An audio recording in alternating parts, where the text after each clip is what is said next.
Hey, this is Mark Moore, aka Tuxedo Mark, in various places on the internet. It's 8:09 a.m. according to a computer clock on Tuesday, April 5th, 2016. This is my review of Batman v Superman: Dawn of Justice. I have my ticket stub says just Batman. But anyway, that's what it should have been, just a solo Batman film, because Ben Affleck was like the best part of this movie.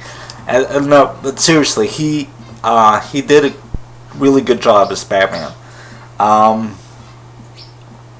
Gal Gadot as Wonder Woman was also good, and Jeremy Irons as Alfred was good too.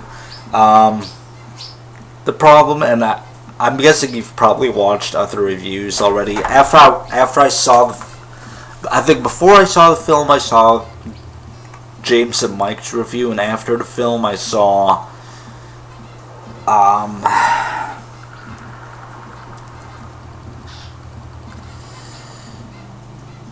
Brad and Brian's review, and then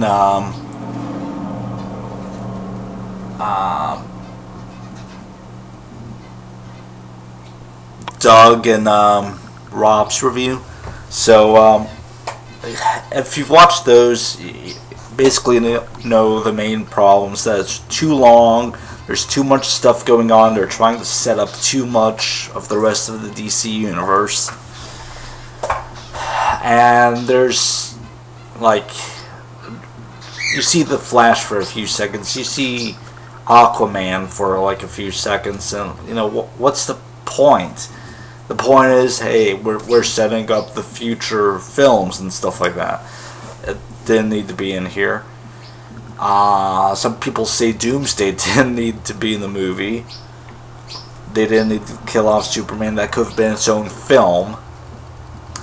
But you see, the problem is DC's trying to play catch up with Marvel, and they're putting all this stuff in there. They probably filmed many more hours worth of stuff than what was on here,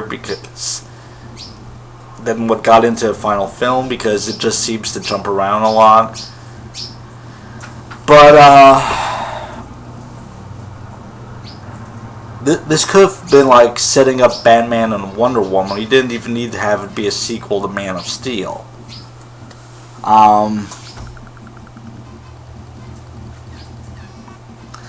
But with Wonder Woman, I love her theme music that plays. It's badass. I really like it, and I noticed on her shield there's some kind of writing. I'd like to see like exactly what's written on it. But yeah, Gal Gadot does a really good job as Wonder Woman, and I noticed during the closing credits it said Jimmy Olsen was in the film. I mean, where was he? Was he that one like photographer that got killed early on during that mission with Lois that they went on? Maybe. They didn't mention his name. They also mentioned Lana, not Lana Lang, they call her just Lana, as well as Pete Ross were in the film. And where was it? During Clark's funeral in Smallville? By the way, we know Clark's body is, buried in Smallville, so that national funeral, or the circus, as Bruce Wayne calls it, with the Superman casket and everything, what's in there?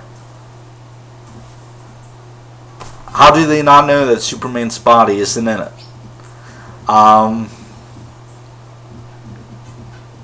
Superman will rise again, like about a second before it cuts to close the credits. You see the dirt that Lois threw on his coffin starts to levitate a bit, so something's going on.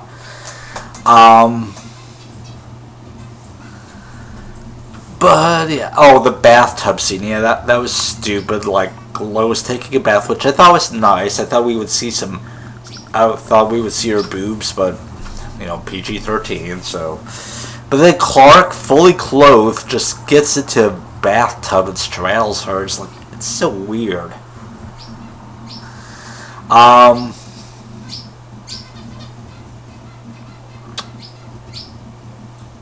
got kind of confusing with the dream sequences and dream. I think there was a dream within a dream at one point. It was like, yeah, it was confusing. Overall, yeah, the film is kind of confusing and it tries to do too much.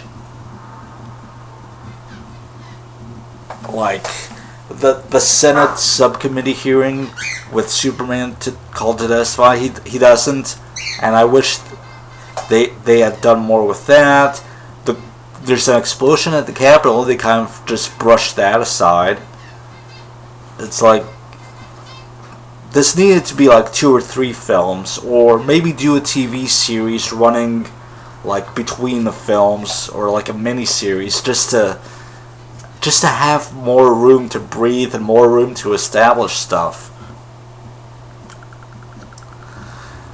And it's so pathetic that Warner Brothers is only now getting around to doing putting together the Justice League, when all of the DC characters, they've owned them since like the 70s.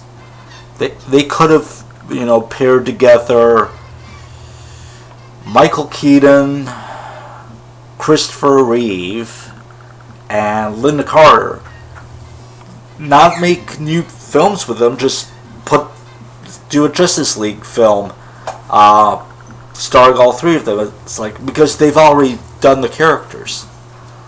They could have put together Christian Bale and Brandon Routh, but apparently Christopher Nolan didn't want a shared universe when he was doing his Batman trilogy.